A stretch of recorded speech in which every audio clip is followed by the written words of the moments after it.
اعوذ باللہ من الشیطان الرجیم بسم اللہ الرحمن الرحیم یا ایھا الناس کلوا مما فی الارض حلالا طیبا، اے لوگو زمین میں جو کچھ حلال اور طیب ہے اسے کھاؤ، ولا تتبعوا خطوات الشیطان، اور شیطان کے نقش قدم کی پیروی نہ کرو، انہ لکم عدو مبین، یقیناً وہ تمہارا کھلا دشمن ہے۔ یہ بحث سورہ انعام میں زیادہ وضاحت کے ساتھ آئے گی۔ عرب میں یہ رواج تھا کہ بتوں کے نام پر کوئی جانور چھوڑ دیتے تھے جس کو ذبح کرنا حرام تھا، جیسے ہندوؤں میں آج بھی یہ رسمیں پائی جاتی ہیں کہ کوئی سانڈ چھوڑ دیا، کسی کا کان چیر دیے کہ یہ فلاں بت کے لیے، فلاں دیوی کے لیے۔ ایسے جانور جہاں چاہیں منہ ماریں، انہیں کوئی کچھ کہنے والا نہیں ہے۔ ظاہر ہے ان کا گوشت کیسے کھایا جا سکتا ہے جب انہیں تم ذبح ہی نہیں کر سکتے، وہ کسی ایک چیز کے لیے مختص ہو گئے ہیں۔ اور یہی رواج جو ہے ظہور اسلام کے بعد بھی ان کے کچھ اثرات باقی رہ گئے تھے۔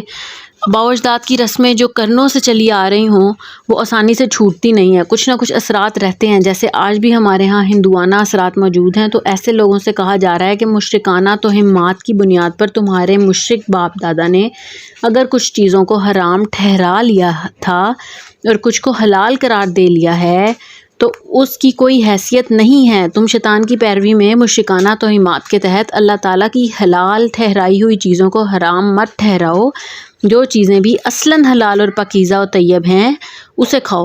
انما یأمرکم بالسوء والفحشاء، وہ تو بس تمہیں بدی اور بے حیائی کا حکم دیتا ہے۔ شیطان تو تمہیں صرف بدی اور بے حیائی کا حکم دیتا ہے۔ وَأَن تَقُولُوا عَلَى اللَّهِ مَا لَا تَعْلَمُونَ، اور اس کا کہ تم اللہ کی طرف وہ باتیں منسوب کرو جن کے بارے میں تمہیں کوئی علم نہیں ہے۔ اس کا مقصد ہی یہ ہے کہ تم اللہ کی طرف وہ باتیں منسوب کرو جن کے بارے میں تمہیں کوئی علم نہیں ہے۔ وَإِذَا قِيلَ لَهُمُ اتَّبِعُوا مَا أَنزَلَ اللَّهُ، اور جب ان سے کہا جاتا ہے کہ پیروی کرو اس کی جو اللہ نے نازل کیا ہے، قَالُوا بَلْ نَتَّبِعُ مَا أَلْفَيْنَا عَلَيْهِ آبَاءَنَا، وہ جواب میں کہتے ہیں کہ ہم تو پیروی کریں گے اس طریقے کی جس پر ہم نے اپنے آباء و اجداد کو پایا ہے، جو ہمارے باپ دادا کرتے رہے ہیں، ہم نے بھی وہی کرنا ہے۔ اَوَلَوْ كَانَ آبَاؤُهُمْ لَا يَعْقِلُونَ شَيْئًا وَلَا يَهْتَدُونَ، اگرچہ ان کے آباء و اجداد نہ کسی بات کو سمجھ پائے ہوں اور نہ ہدایت یافتہ ہوں گے، پھر بھی وہ اپنے آباء و اجداد کی پیروی کرتے رہیں گے۔ سورہ بقرہ کے تیسرے رکوع میں بھی ہم نے یہ پڑھا تھا کہ تمہارے باپ دادا جو ہیں وہ بھی مخلوق ہیں اللہ تعالیٰ کی، وہ بھی مخلوق تھے، تم بھی مخلوق ہو، تو ان سے بھی خطا ہو سکتی تھی، تم سے بھی خطا ہو سکتی ہے، وہ بھی غلطی پہ ہو سکتے ہیں، تم بھی غلطی پہ ہو سکتے ہو۔ اس لیے اپنے آباء و اجداد کی پیروی کرنے کے بجائے قرآن پاک کی پیروی کرو۔ وَمَثَلُ الَّذِينَ كَفَرُوا كَمَثَلِ الَّذِي يَنْعِقُ بِمَا لَا يَسْمَعُ إِلَّا دُعَاءً وَنِدَاءً، اور ان لوگوں کی مثال جنہوں نے کفر کیا ایسی ہے جیسے کوئی شخص ایسی چیز کو پکارے جو پکار اور آواز کے سوا کچھ نہ سمجھتی ہو۔ جو لوگ محض باپ دادا کی تقلید میں اپنے کفر پر اڑ گئے ہیں، ان کی تشبیہ جانوروں سے کی گئی ہے جنہیں پکارا جائے تو وہ پکارنے کے علاوہ اور کوئی آواز نہیں سنتے، لیکن سوچنے سمجھنے کی صلاحیت سے بالکل آ رہی ہیں، نہ سوچتے ہیں، نہ سمجھتے ہیں، نہ ان میں عقل ہے۔ رسول اللہ صلی اللہ علیہ وسلم اور مسلمان ان لوگوں کو سمجھانے کی کوشش کرتے رہے ہیں لیکن وہ اس دعوت پر کان دھرنے کو تیار ہی نہیں ہوتے تھے۔ صم بکم عمی فہم لا یعقلون، وہ بہرے ہیں، گونگے ہیں، اندھے ہیں، بس وہ عقل سے کام نہیں لیتے۔ یا ایھا الذین آمنوا کلوا من طیبات ما رزقناکم، اے اہل ایمان کھاؤ ان تمام پاکیزہ چیزوں میں سے جو ہم نے تمہیں دی ہیں، واشکروا للہ، اور اللہ کا شکر ادا کرو، ان کنتم ایاہ تعبدون، اگر تم واقعتاً اسی کی عبادت کرنے والے ہو۔ جیسا کہ میں نے عرض کیا سورہ انعام میں یہ ساری چیزیں تفصیل سے آئیں گی۔ انما حرم علیکم المیتۃ والدم، اس نے تو تم پر یہی حرام کیا ہے مردار اور خون۔ اس نے تم پہ کیا حرام کیا؟ ایک مردار اور ایک خون۔ جو جانور اپنی موت آپ مر گیا، ذبح نہیں کیا گیا، وہ حرام ہے، اور خون حرام ہے، نجس ہے۔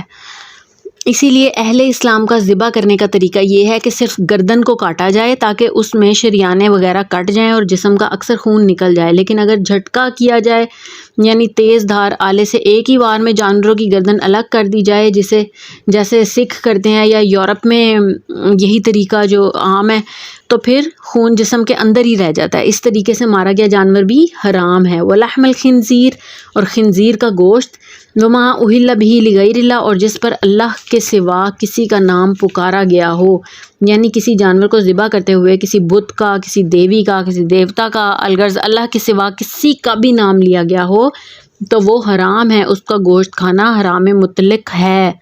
لیکن اسی کے تابع یہ صورت بھی ہے کہ کسی بزرگ کا قرب حاصل کرنے کے لیے جانور کو اس کے مزار پہ لے گئے ہیں یا کسی کے آستانے پہ لے گئے ہیں اور ادھر ان کے لیے ذبح کیا گیا ہے وہ جانور، تو پھر وہ کیا ہوگا، وہ بھی حرام ہوگا۔ اس لیے کہ آپ اللہ کے لیے ذبح کر رہے ہو تو وہ آپ کہیں بھی کر سکتے ہو، آپ گھر میں بھی کر سکتے ہو، آپ باہر بھی کر سکتے ہو، لیکن یہ ضروری نہیں ہے کہ آپ جا کے تو کسی مزار پہ ہی چڑھاوا چڑھاؤ۔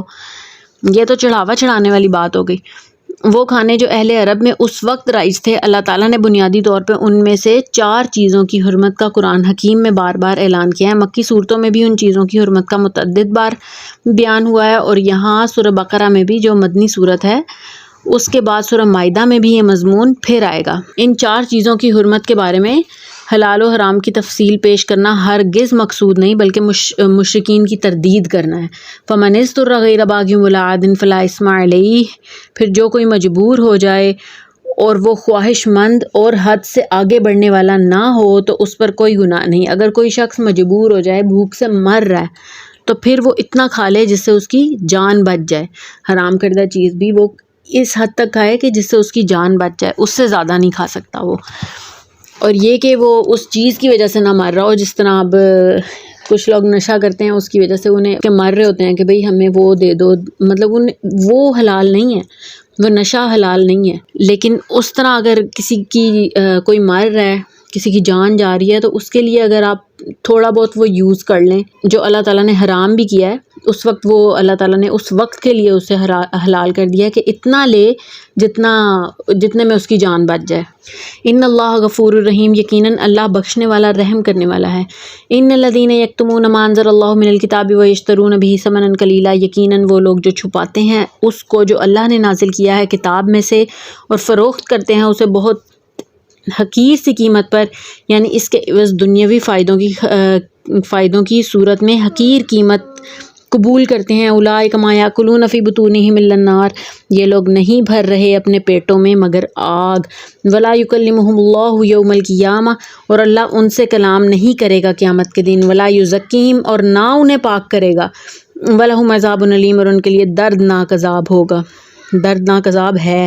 اولئک الذین اشتروا الضلالۃ بالہدی، یہ ہیں وہ لوگ جنہوں نے ہدایت دے کر گمراہی خرید لی ہے، والعذاب بالمغفرہ، اور اللہ کی مغفرت ہاتھ سے دے کر عذاب خرید لیا ہے۔ فما اصبرہم علی النار، تو یہ کس قدر صبر کرنے والے ہیں دوزخ پر، ان کا کتنا حوصلہ ہے کہ جہنم کا عذاب برداشت کرنے کے لیے تیار ہیں۔ اس کے لیے کس طرح تیاری کر رہے ہیں یہ کہ ہم جہنم میں جائیں، جہنم کے لیے تیاری کر رہے ہیں یہ۔ ذالک بان اللہ نزل الکتاب بالحق، یہ اس لیے کہ اللہ نے تو کتاب نازل کی حق کے ساتھ۔ وان الذین اختلفوا فی الکتاب لفی شقاق بعید، اور یقیناً جن لوگوں نے کتاب میں اختلاف ڈالا وہ ضد اور مخالفت میں بہت دور نکل گئے۔ جن لوگوں نے اللہ کی کتاب اور شریعت میں اختلاف کی پگڈنڈیاں نکالیں وہ ضد، ہٹ دھرمی، شقاوت اور دشمنی میں مبتلا ہو گئے اور اس میں بہت دور نکل گئے۔